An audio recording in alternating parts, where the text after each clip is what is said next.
bagian untuk sisi liquidnya ya, bagian sisi liquid yang ada tangan ini ada bagian depannya, dan yang gambar sampingnya itu sebenarnya adalah bagian sebelah kanan kalau kita berhadapan dengan alat. Ya, saya akan coba nyalakan videonya. Nah, ini cairan terhisap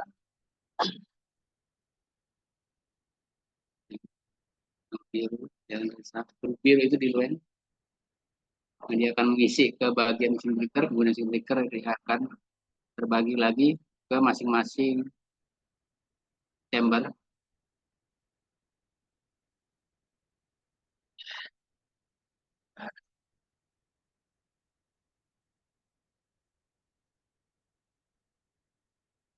Yang les ini ada yang berwarna kuning.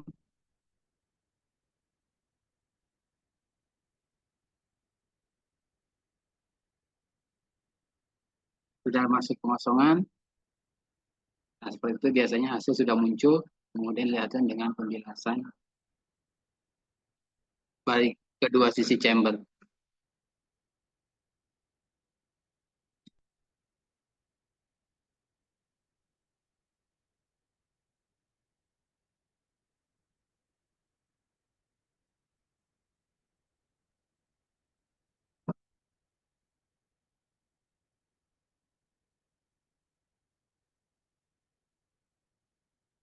Nah, terkait dengan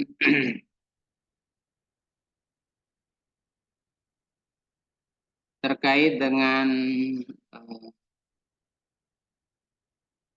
lagi kemudian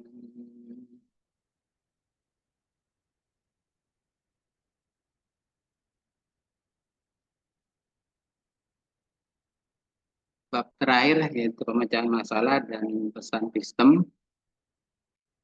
Nah, untuk pesan error atau pemecahan permasalahan yang timbul, kita harus melihat indikasi atau tanda-tanda peringatan. Ya, tanda-tanda peringatan itu bisa misalnya proses penghisapan, misalnya harusnya dilepaskan dari needle itu tidak telat sehingga muncul biasanya OT wash, atau terjadi misalnya kode kesalahan misalnya flag DP, DF, gitu kan. Nah, itu juga perlu tindakan yang disarankan oleh pabrikan.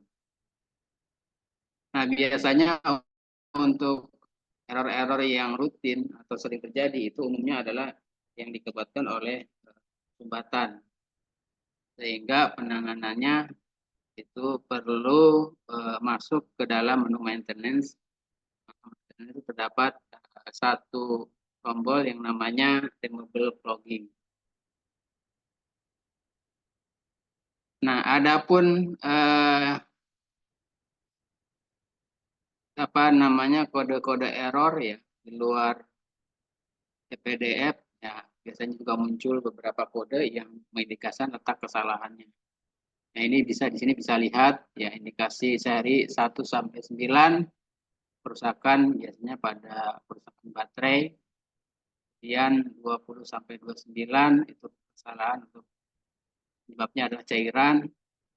Kemudian 30 sampai 39 itu kesalahan komunikasi antar PCB. Dan di PCB itu ada mainboard dan pallet board. Kemudian ada BV board, itu yang paling basic. Untuk yang autoloader ada satu tambahan lagi auto sample board. Yang 40 sampai 49 itu auto printer serial, 50 sampai 59 itu biasanya permasalahan pada memori. Kemudian 60 sampai 69 itu pada IC APC atau IC EPROM. Kemudian 70 sampai 79 itu untuk masalah pada sirkup. Kemudian 80 sampai 89 untuk kesalahan pada lubang tutup.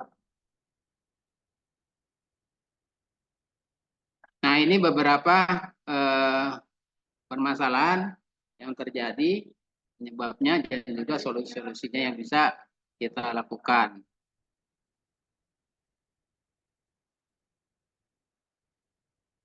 Misalnya di pada bagian penyetelan printer, atau juga bisa karena faktor dari printer itu sendiri. Ini bisa dibaca di sini. Satu habis. Ya.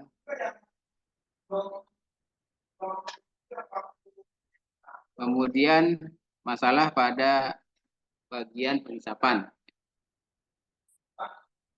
Tidak ada sampel atau sampel yang tarik ya. Nah itu biasanya penyebabnya adalah penyumbatan atau kebocoran selang sehingga menyebabkan kalau misalnya kebocoran itu udara yang ditarik. Kalau penyumbatan otomatis ya kalau bagian sumbatnya adalah bagian pengisapan itu otomatis tidak ada sampel yang ditarik. Kemudian juga bisa disebabkan oleh valve. Kemudian masalah yang kedua itu biasanya pada jarum pembersihan. Ya. Itu bagian atasnya itu ada lubang ya, bawang khusus di mana jarum itu dibersihkan.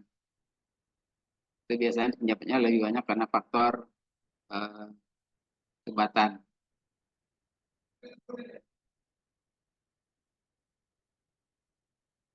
Kemudian masalah yang lain adalah masalah di sampel itu sendiri, di mana hasil menunjukkan abnormal ya, bisa rendah atau bisa tinggi. Nah, biasanya kalau seperti ini kita cross check dengan hasil kontrol yang ada. Kalau hasil kontrolnya tidak bermasalah, otomatis hasilnya sebetulnya bisa ditanggungjawabkan.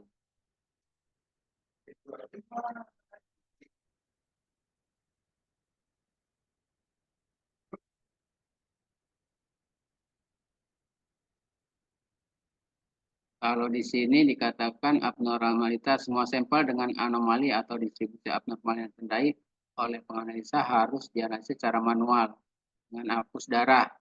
Stabilitas sel patologis mungkin berbeda terhadap proses lisis membran sitoplasmanya dibandingkan terhadap sel normal yang bisa menyebabkan penyimpangan pada analisis otomatis. Ini juga berlaku pada keberadaan sel non-patologis normal yang sudah terpapar terapi atau pengobatan lainnya.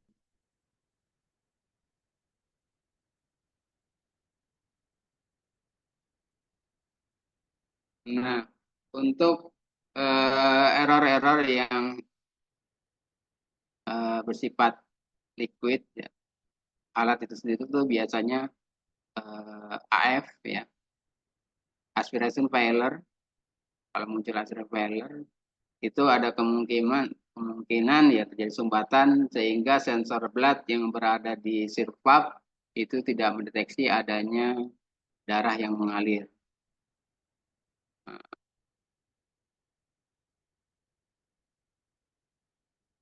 Nah, ini biasanya kita sarankan untuk pertama kali lakukan adalah clot removal. Kemudian beberapa ya, indikator terkait dengan kontrol ya atau reagen. Contohnya misalnya muncul flag EC gitu kan. Nah, itu biasanya expired kalibrator atau kontrol. Nah, itu biasanya apa namanya lot yang kita pakai tanggalnya sudah lewat. Kemudian ada juga berkaitan dengan reagen yaitu ER. Itu biasanya reagen yang sudah kita pakai sudah lewat masa expired. Solusinya otomatis diganti. Kemudian NR biasanya itu tidak ada reagen secara software ya. Secara software itu tidak mendapatkan adanya reagen atau belum terinput reagen. Nah, dari sisi reagen sendiri, Medonic saat ini itu sudah menggunakan RFID. Jadi kalau misalnya rekan-rekan semua menemukan Medonic yang masih bersistem barcode, itu disarankan untuk mengajukan upgrade ke RFID. Karena secara kemungkinan di tahun 2026 sudah tidak ada lagi reagen yang jenis barcode. Kemudian untuk indikator atau masalah distribusi itu bisa munculnya DE. DE kalau bisa lihat di sini deskripsinya adalah distribusi ukuran pulsa sel berbeda dari distribusi yang diperkirakan. Kemungkinan alasannya adalah sampel darah patologis. Bisa juga disebabkan oleh interferensi sampel lipemik dalam udara ataupun gangguan listrik. Kalau gangguan listrik ini kita bisa melihat di menu noise test-nya, ada gangguan atau tidak, ada yang muncul atau tidak. Kemudian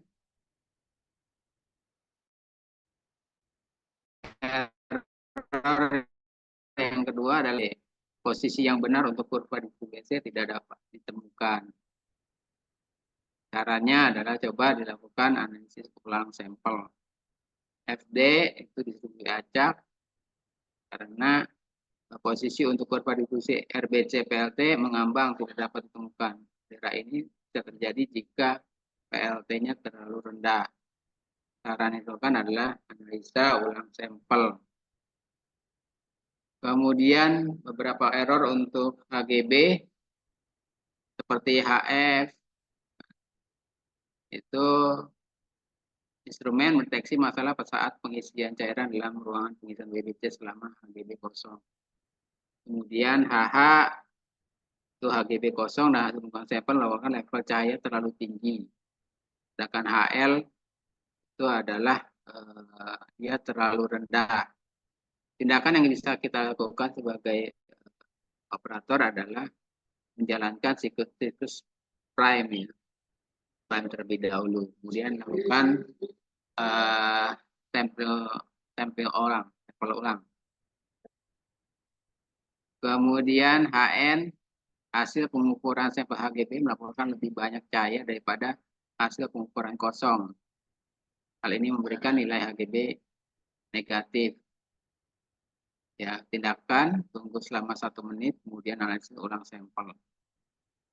AO hasil pengukuran kegelapan atau offset melaporkan level cahaya terlalu tinggi atau terlalu rendah. Biasanya yang bisa kita lakukan nonaktifkan penganalisis atau di restart alatnya, kemudian tekan kembali setelah 3 detik lalu analisa ulang sampel.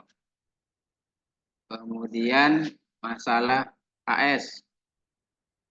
Hasil pengukuran masing-masing HGB mengandung terlalu banyak perbedaan. Kemungkinan listrik ya. Kalau listrik misalnya groundingnya kurang bagus, nah itu juga bisa akibatkan. Biasanya coba sarankan untuk lakukan rem kemudian lakukan sampel ulang. HT itu instrumen di luar batas.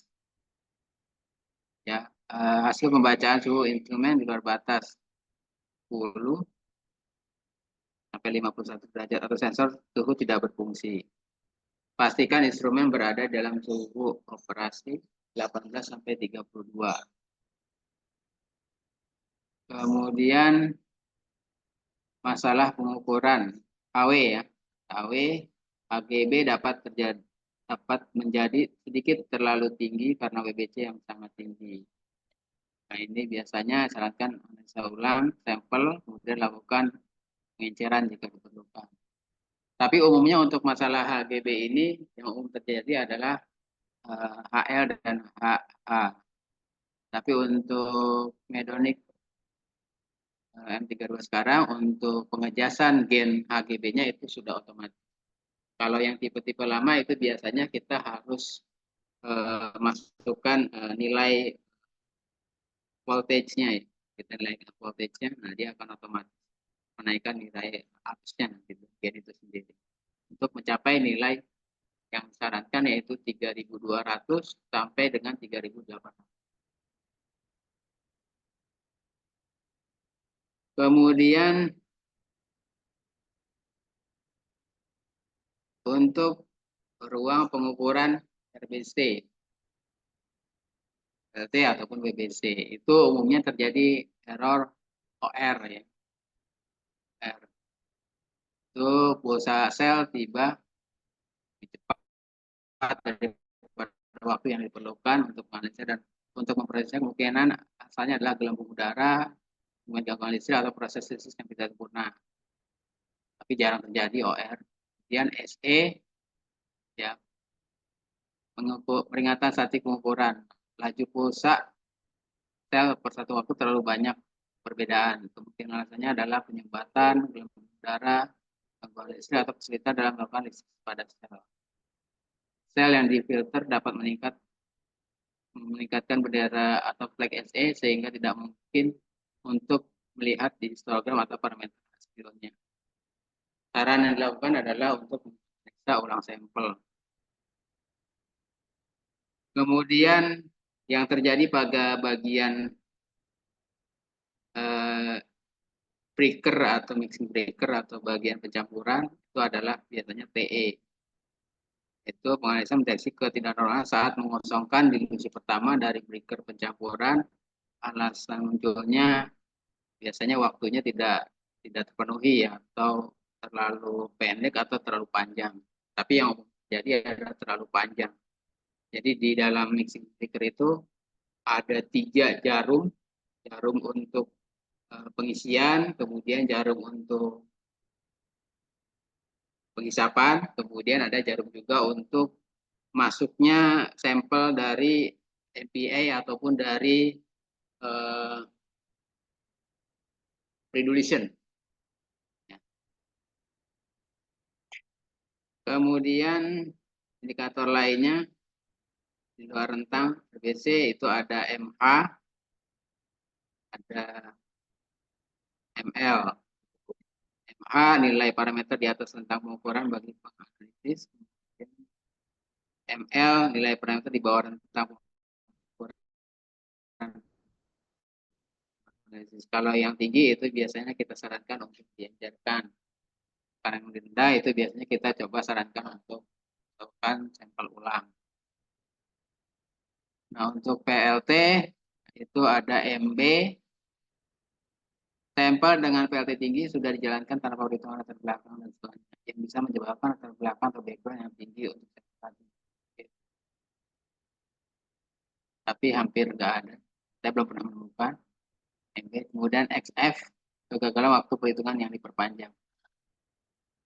Artinya kegagalan waktu perhitungan yang diperpanjang jika RBC dan siklus hitung pertama tidak sesuai dengan RBC dari waktu perhitungan PLT yang diperpanjang. Yang umumnya terjadi itu adalah indikator pipet reagen, DF, DP. Nah, DF sendiri penganalisis mendeteksi ketidaknormalan selama salah satu siklus pengisian dari pipet pengencer. Alasan pemberian bendera mungkin saja waktu habis, waktu pendek, atau gelembung di detektor atas. Jadi DF itu terjadi jika sensor pada bagian pipetan itu tidak tercapai.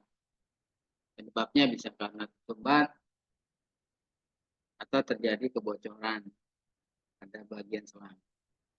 Biasanya yang bisa dilakukan oleh operator adalah kita jalankan siklus prime, dia lakukan analisa ulang. Sedangkan untuk DP itu sensor yang berada di bagian bawah. Jika tidak tercapai, itu biasanya dia akan menemukan error DP. Kemudian LF itu biasanya terjadi pada bagian glass measuring. Di bagian lice-nya. Kemudian LF itu masih di pipetan, cuman untuk bagian lice-nya. Kemudian LP nah itu biasanya sensor bagian bawah tapi untuk pipetan di lice-nya. Kemudian LP itu biasanya sensor bagian bawah tapi untuk pipetan di lice-nya. Kemudian LP itu biasanya sensor bagian bawah tapi untuk pipetan di lice-nya. Kemudian LP itu biasanya sensor bagian bawah tapi untuk pipetan di lice-nya. Kemudian LP itu biasanya sensor bagian bawah tapi untuk pipetan di lice-nya. Kemudian ST, di sini katakan waktu penipu cairan lewat dari detektor bawah ke detektor atas, pendek cara tidak masuk akal. Maksudnya mungkin lebih ke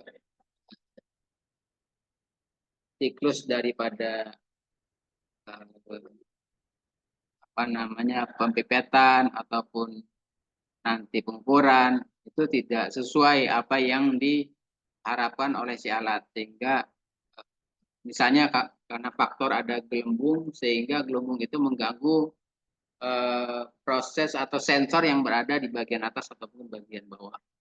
Itu biasanya munculnya ST. Kemudian yang TB itu bagian yang detektor bagian bawah.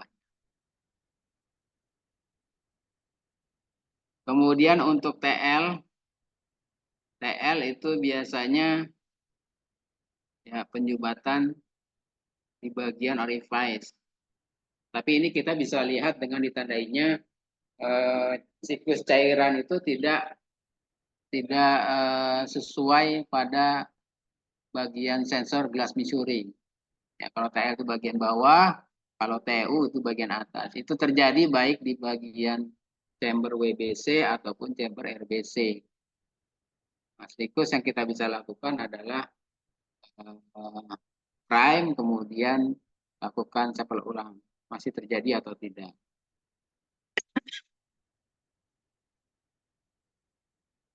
Atau misalnya kalau terjadi gangguan pada pipet reagen ya, itu kita bisa hisapkan ball cleaning kit pada bagian needle atau jarum irrigation ya, sebanyak 4,5 mili. Kita menggunakan tabung yang 5 mili, kita isi ball cleaning kit, kita hisapkan di bagian jarum irrigation. Itu biasanya sedikit membantu untuk mengatasi error-error yang bersifat seperti DF, DP, LF, LP, TU, TL. Kemudian beberapa error ketidaknormalan pada bagian diferensial seperti BD, itu populasi yang dihitung untuk tumpang tindih deposit mid grand terlalu banyak, sering pada sampel patologis dengan granulositosis atau limfositosis. Kemudian ada juga NM,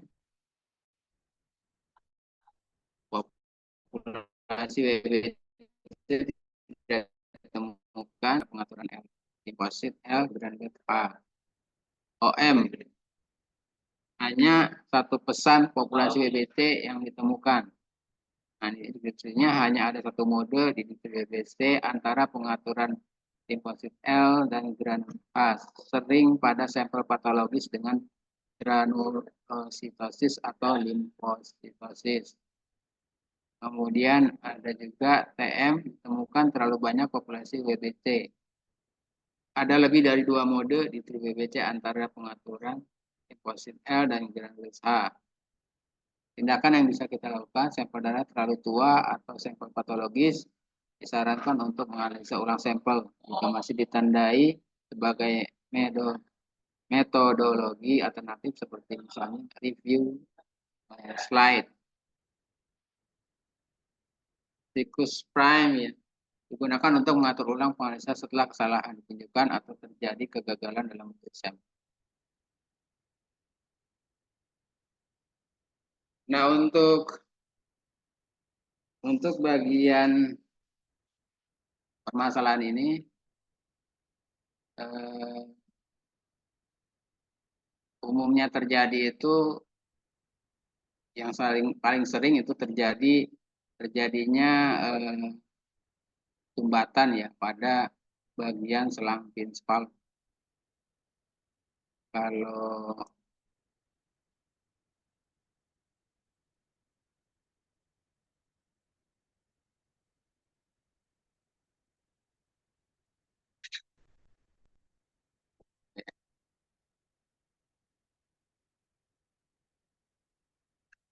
Kalau lihat di sini, kelihatan nggak gambar ininya? Gambar video. Belum, Pak. Hmm. Nggak ada, Pak. Nah, bentar, saya share screen itu tadi.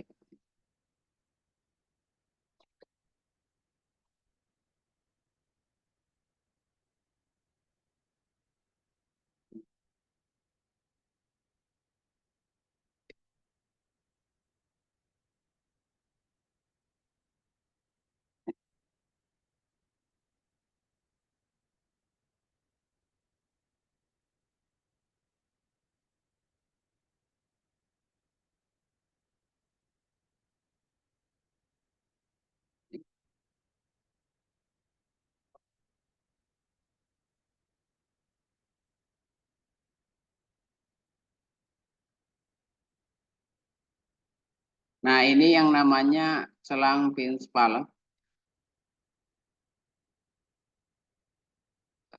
Bentuknya seperti ini. Ini selang pinspal. Nomor satu ini paling kanan.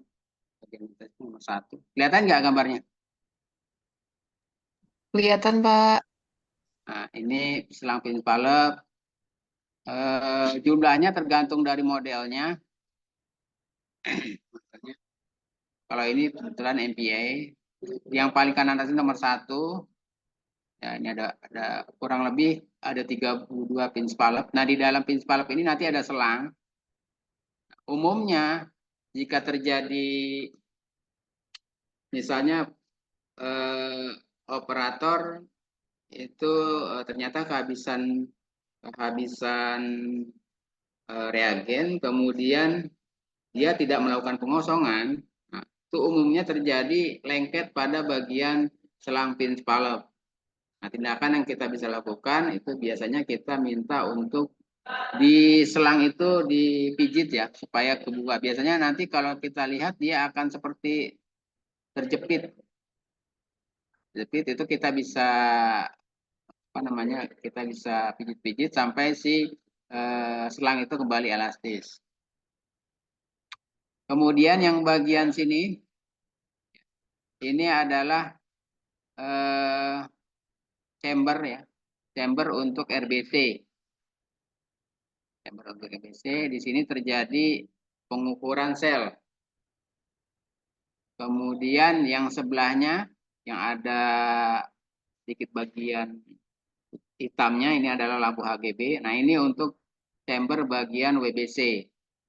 Nah, di sini untuk bagian pengukuran selnya untuk bagian WBC. Kemudian 4 gelas ini yang kurus ini adalah gelas untuk measuring bagian RBC.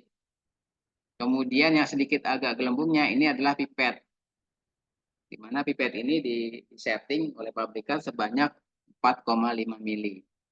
Kemudian sebelahnya ini adalah untuk pipet lice-nya. Kemudian untuk sebelahnya lagi paling kanan ini untuk glass measuring bagian WBC. Nah, di sini juga ada bagian lain yang namanya waste pump untuk penghisapan. Pump untuk penghisapan. Sebenarnya ada juga air pump tapi posisi letaknya di sebelah kiri. Tidak kelihatan bagian liquid atau cairan yang sebelah kanan nanti bagian mainboard. Itu ada letak air pump. Kemudian di bagian atas ini ada yang namanya slab pump, ya. Semacam membran yang berfungsi untuk menstabilkan tekanan pada saat dia melakukan tekanan pada bagian chamber. Kemudian yang sebelah kiri, nah itu ada yang beberapa bagian part, ini yang bagian banyak selang keluar, ini namanya shear valve, berfungsi untuk distribusi liquid dan juga untuk penakaran, ya untuk volume dari sampel itu sendiri. Kemudian sebelah kanannya itu ada yang namanya mixing breaker. Mixing breaker di mana di sini tempat pencampuran dilution pertama. Kemudian sebelahnya itu MPA, tipe-tipe MPA. Kemudian di bagian sini ini ada start pad-nya ya, yang bobot 1/1.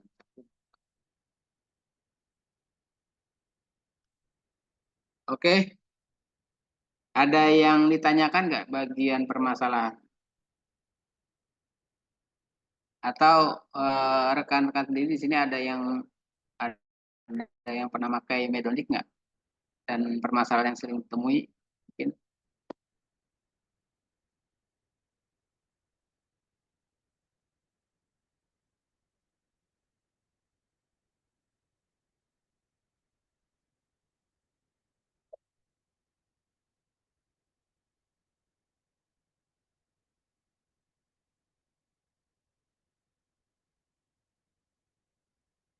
Oke, kalau tidak ada, tadi satu lagi bagian terakhir pemeliharaan dan penganalisis pemeliharaan dan perawatan alat sebenarnya.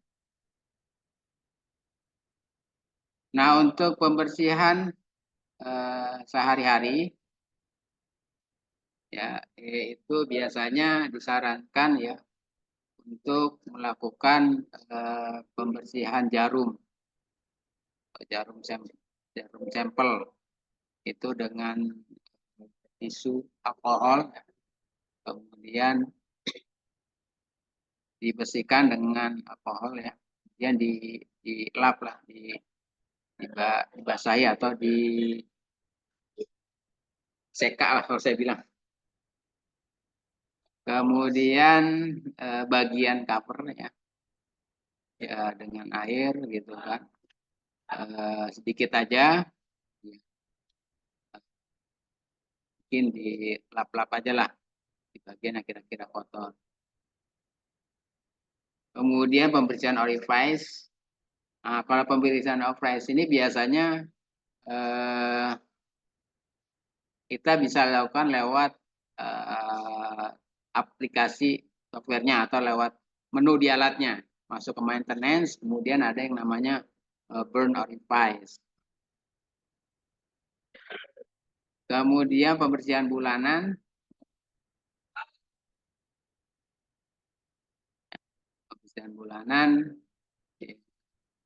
itu kita lakukan kurang lebih selama 10 menit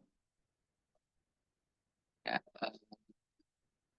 yang namanya clot prevention. Tapi kadang-kadang juga kalau misalnya makin banyak sampelnya, kita coba minta untuk lakukan lebih rutin juga. Misalnya seminggu sekali. Nah, prosedurnya itu biasanya kita bisa tempatkan biasanya di bagian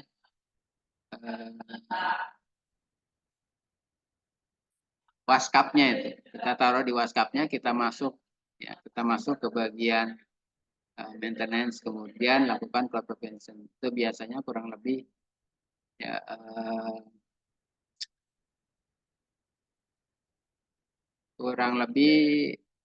dia akan apa ya, dia akan standby lah, akan berdiam alat itu kurang lebih 15 menit, kemudian setelah 15 menit dia akan lakukan penyesapan. Nah, yang kedua itu adalah dengan perawatan bulanan dengan menempatkan propnya itu ke dalam cairan ball cleaning kit.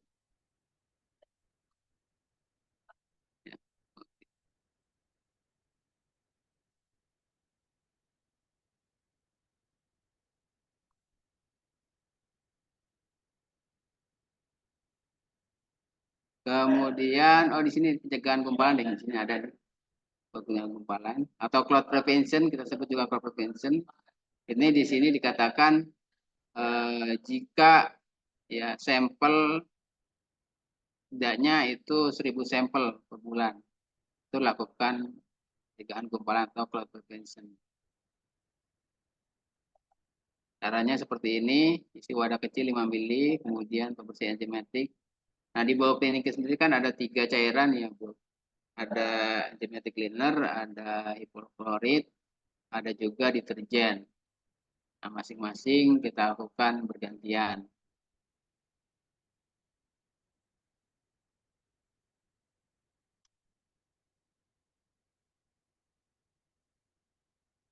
Nah, kemudian yang paling terakhir adalah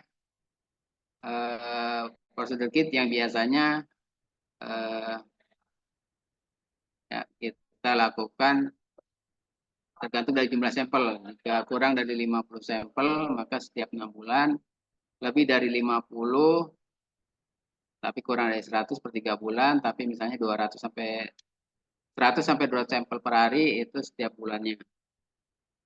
Nah, ini kita masuk ke dalam menu pembersihan, kemudian pilih perawatan, kemudian kita masuk biasanya di cleaning empty atau cleaning fill. Di prosesnya biasanya kita kosongkan terlebih dahulu, kemudian kita isi dengan enzimatik, kemudian setelah itu kita kosongkan, kemudian kita isi bisa kembali dengan hipoklorit, dan terakhir adalah dengan deterjen.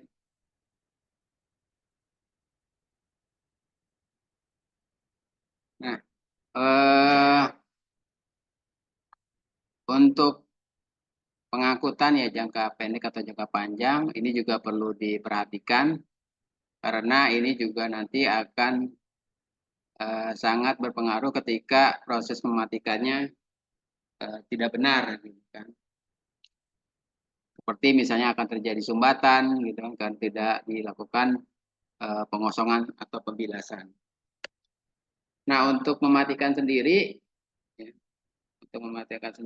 itu kita diharapkan untuk mematikan secara aplikasi terlebih dahulu sebelum mematikan bagian belakangnya. Saya sedikit coba share videonya. Cara mematikan.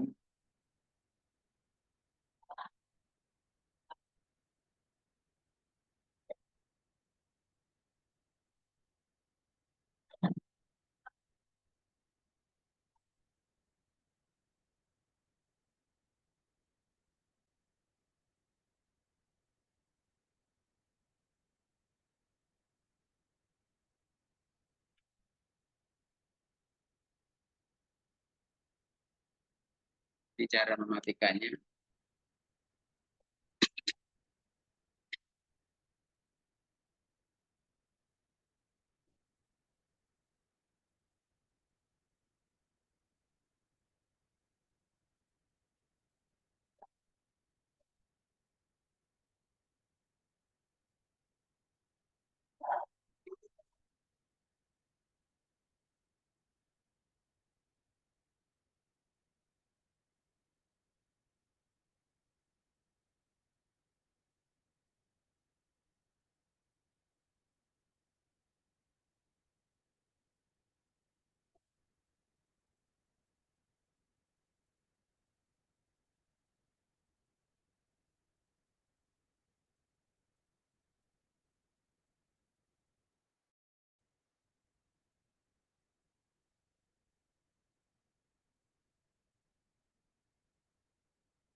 Ya, jadi proses mematikannya itu kalau kita lihat nanti di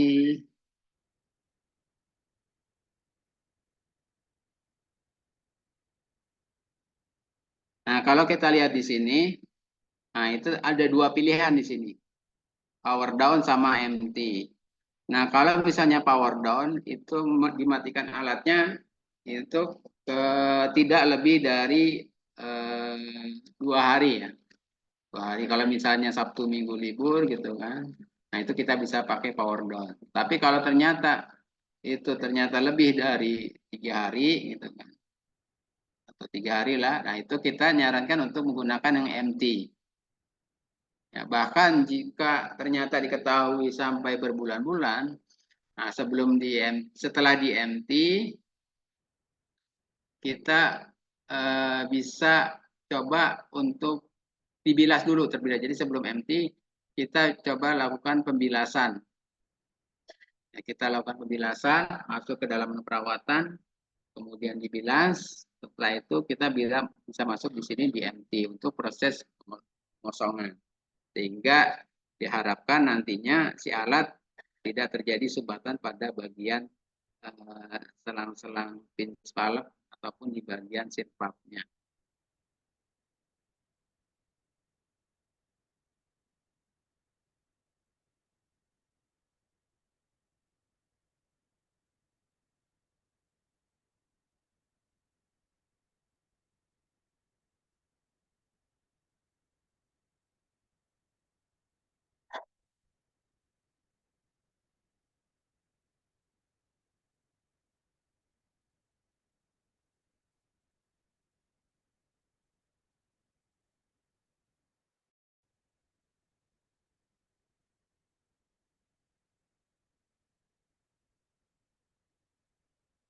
Kalau di sini pengangkutan jangka pendek, misalnya pemindahan penganalisis dari di dalam laboratorium. Nah, itu biasanya sih cukup masuk ke menu siaga, kemudian kita bisa masuk apa namanya gunakan tombol matikan pada menu perawatan untuk mematikan instrumen. Seperti ini. Kemudian ada juga kematian jangka pendek atau kurang dari 12 jam pendek. Bagian ini menjelaskan prosedur yang dilakukan untuk pemindahan penganalisa atau alat dengan jarak yang dekat di luar fasilitas biasanya. Prosedurnya hanya menjalankan persiapan yang dilakukan sebelum memindahkan penganalisa selama kurang dari 12 jam. Pilih menu perawatan lalu tekan tombol matikan. Jika sistem terisi, dialog pop-up akan meminta pengguna untuk mengosongkan sistem dengan melepaskan rakitan tabung reagen dari wadah reagen. Lalu menekan tombol kosongkan. Sistem tidak akan menjalankan sistem lain jika rakit tabung reagen tidak lepas dari wadah. Jadi jangan lupa untuk mengangkat ya pada saat MT atau pengosongan untuk diangkat probe-nya dari wadah reagennya.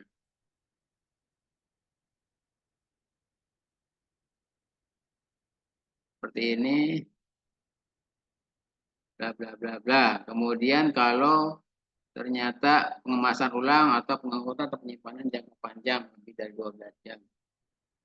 Dan ini menjelaskan prosedur saat mengangkut atau mematikan manusia untuk jangka waktu yang lama. Ya umumnya sih lebih dari 3 hari. 3 hari itu lakukan prosedur ini.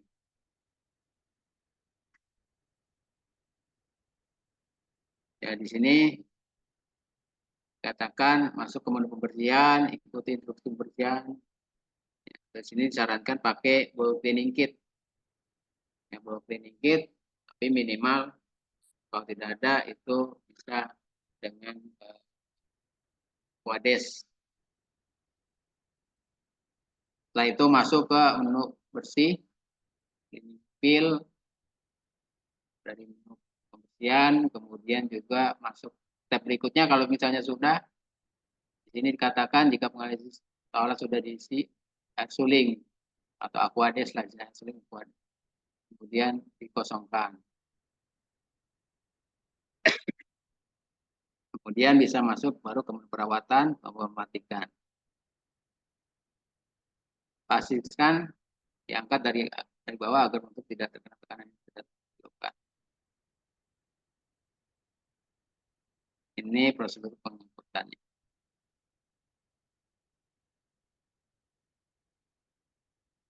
Ini beberapa persyaratan ya yang kait dengan proses pengangkutnya ya.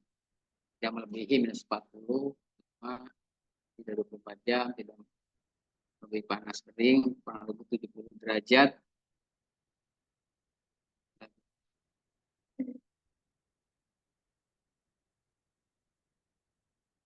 Nah, untuk perawatan tahunan itu biasanya 1 tahun sekali atau per 2.000 sampel. Ya, dari sini ada yang mau ditanyakan?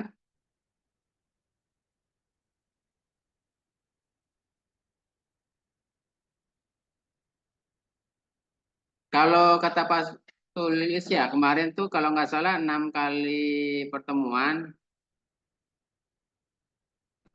kemudian prakteknya katanya nanti diatur aja. Enaknya gimana ya? 3 kali pertemuan, berarti kan 3 kali pertemuan lagi. Ini kan kita sudah 3 kali pertemuan. Pak Doni, Ya Pak, enaknya gimana ya untuk prakteknya? prakteknya kami mengkondisikan jadwal Bapak aja Pak. Atau harus di kampus ya Pak prakteknya? Kalau praktek sih idealnya di kampus. Oh siap. Atau pengen pengen teori semua. Teman-teman gimana? Mau teori aja atau praktek juga? Mungkin kan apalagi jadwalnya juga pada kerja Pak. Paling bisanya paling hari Sabtu Pak. Paling kalau itu pun udah mepet sama jadwal yang praktek biomol itu gitu Pak. Tapi kalau Bapak ada kompensasi mungkin enakan teori aja kali ya Pak. Tapi gimana deh Setelah terserah kalau Bapak. misalnya teori nanti mungkin nextnya kita bahas terkait dengan eh, mikrolab ya, paling mikrolab ya, dari Siap sisi Pak. penggunaannya. Atau nanti teknologinya aja seperti apa gitu. Baik Pak. Pak Bagus. untuk Perlu perlu praktek nggak sih bagus sebenarnya bagus. Kalau yang reguler sih biasanya setelah teori ya, biasanya praktek gitu kan, melihat alat yang langsung, kemudian nanti pengenalan melihat langsung. Kalau di sini kan apa Ya via kalau gambar ya, ya tapi kalau kalau kita kan praktek kan udah ada kalau kita gambaran sih Pak ya dengan alat-alat yang iya. ada gitu kan paling prinsipnya juga sama. Hmm. Terus cara kerja juga ya dengan alat-alat yang pernah kita pelajarin biasanya kan juga nggak jauh beda lah bagus. Paling troubleshooting sama pakai teori ya. prinsip-prinsip aja Pak kita paling kalau itu masalahnya. Iya ya.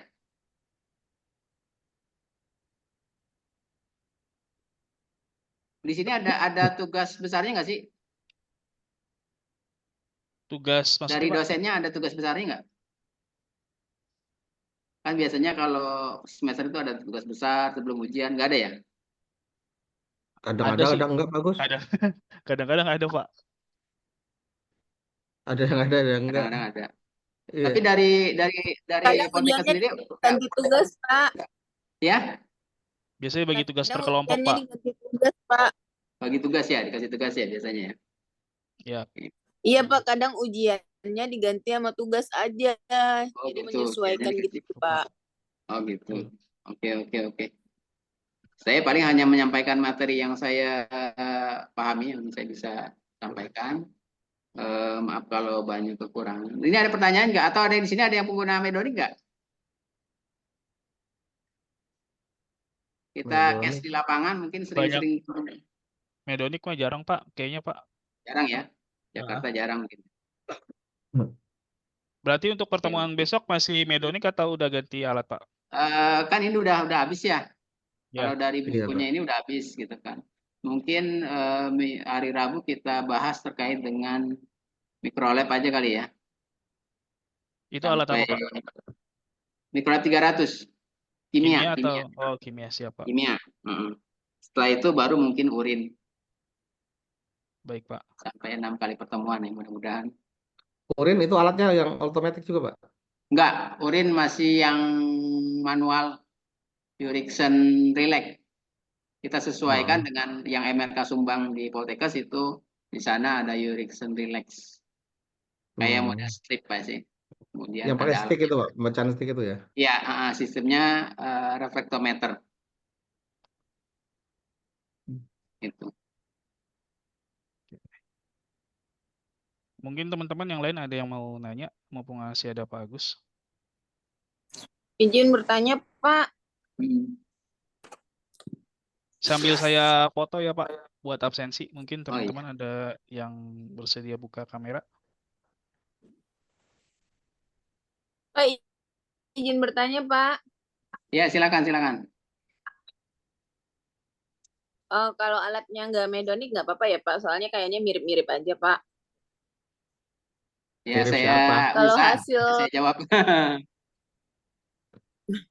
kalau hasil PME kita itu hematokrit sama trombositnya nggak masuk gitu Pak, itu penanggulangannya gimana ya Pak? Padahal kontrolnya itu masuk. Kasih Pak. Kontrol masuk. Nah, kadang-kadang yang pernah terjadi banyak kasus misalnya bahan kontrol dijadikan kalibrasi, itu juga perlu diperhatikan. Yang idealnya biasanya antara bahan kalibrasi dengan bahan kontrol itu harusnya berbeda idealnya ya. Saya katakan idealnya. Seandainya pun misalnya terjadi, kalau mau yang kalibrasi adalah kontrol normal, kalau di bol ya kontrol normal. Nah, yang untuk cross check-nya kontrolnya itu menggunakan yang level low atau level high. Nah, yang perlu diperhatikan itu. Kemudian kalau misalnya operatornya paham, itu kadang-kadang dia juga sering memperhatikan faktor kalibrasinya, gitu kan. Yang idealnya berapa sih faktor alat itu, misalnya kan. Misalnya kalau paling enak itu ketika alat itu baru benar pertama kali dari pabrikan diinstal, gitu. Oh ternyata faktornya segini. Nah biasanya seiring dengan berjalannya waktu itu kan ada umur part ya, umur part yang mempengaruhi hasil. Nah itu biasanya nanti juga akan merubah faktor itu sendiri. Makanya ketika terjadi, Pak ini hasil ininya kok bermasalah. Nah itu kita harus balik lagi ke hasil kontrolnya. Tapi ada beberapa juga yang perlu diperhatikan ya. Kadang-kadang itu beberapa parameter itu merupakan hasil kalkulasi dari secara software lah, secara riset mereka lah, riset pabrikannya. Gitu. Begitu, Mbak. Jadi kalau terkait dan Kak, kontrolnya bagus. Tapi kalau kebetulan dibaca kan, bagus. izin Pak, hmm, kebetulan alatnya itu masih baru kan Pak. Jadi baru 1 bulan terus kita ada INAEKAS ngerjain hmm. itu Pak. Jadi gimana ya kira-kira supaya bagus. Jadi dilihat dari faktornya gitu ya Pak ya. Tapi dari Kalau sisi faktornya bagus gimana? kalau faktornya bagus, ya berarti dari sisi penanganan sampelnya, apakah pada saat dilakukan sebelum pengukuran dipastikan hasil si bahannya itu homogen, kemudian perlu diperhatikan juga apakah ketika keluar dari refrigerator atau dari kulkas itu kan perlu biasanya menunggu suhu ruang, jadi tidak boleh terlalu dingin juga gitu kan, atau tidak boleh terlalu panas juga. Kadang-kadang kita harus memperhatikan itu. Yang sedikit banyak biasanya akan mempengaruhi hasilnya. Gitu. Kalau Pakai apa alatnya, Mbak? nggak tahu di alat itu apakah ada satu fitur yang bisa mendeteksinya adanya kelainan tegangan. Kalau di Benonic itu ada yang namanya noise test gitu kan. Ketika terjadi misalnya ada gangguan elektrikal seperti elektromagnetik, itu biasanya bisa terdeteksi adanya nilai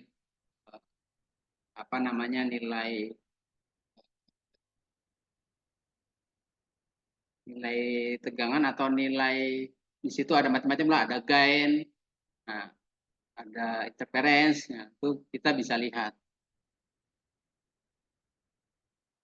Gitu. Kalau hasil backgroundnya sendiri tidak masalah ya, dari sisi spesifikasi alatnya background gitu. Nggak ada masalah sih, nggak ada masalah semua. Kalau dari sisi akurasinya, presisinya, kalau misalnya diulang nih, Kan kan emang berkali-kali kan Pak, bagus Pak, deket-deket hasilnya. Kalau akurasi kan kita mencarinya akurasinya itu kita nggak tahu kan Pak. Nanti digabung sama yang lain, yang peserta yang lain.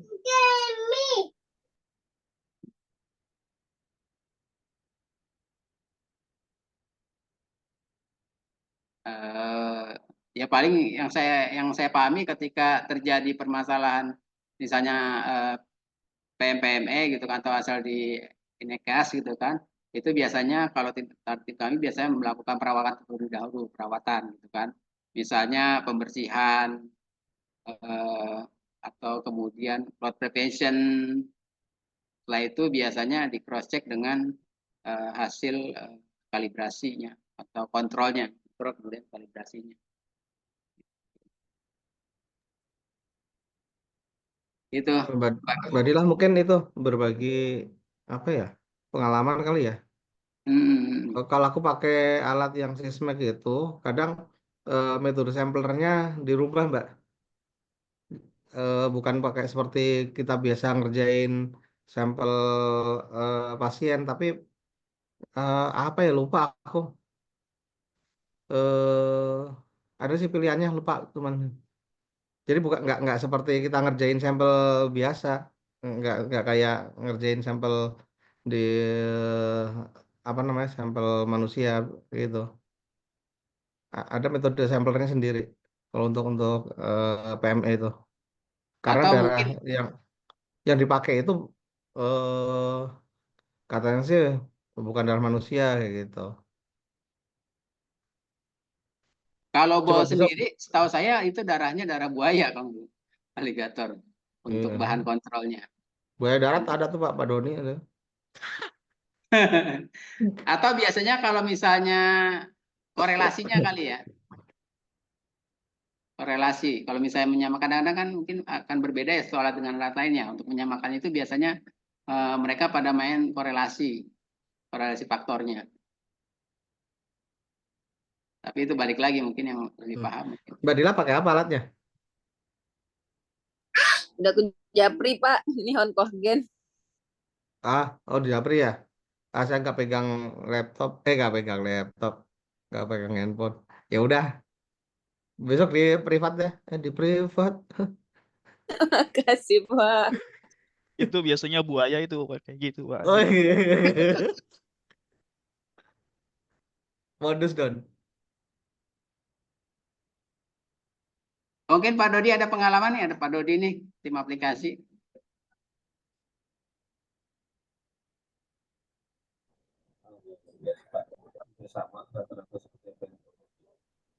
Suaranya kecil Pak Dodi.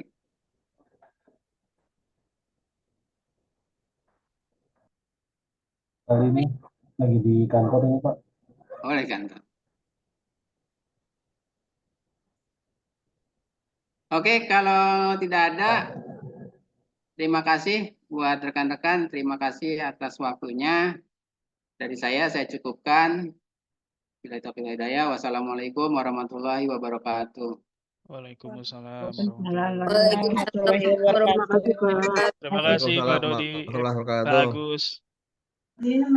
Waalaikumsalam. Udah dipoto belum Mas Doni? Siap sudah, Pak. Yang dari pantai ini langsung hitam ya. Ih, hitam tahu. Oh.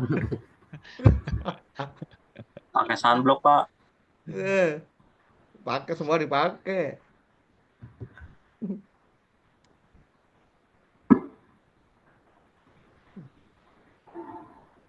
Nah, habis ini nggak ada ini materi lagi ya? Sudah, Pak. Hari ini nggak ada. Oke lah. Hari Rabu lagi, Pak PLN. Burhan mau masuk kapan ya itu ya? Apaan? Pak Burhan apa itu? Pak Burhan yang masuk Medlit. Mas Danar mana Mas Danar? Ada materi lagi? Ya tahu katanya mau Pak ngisi yang Burhan dulu mau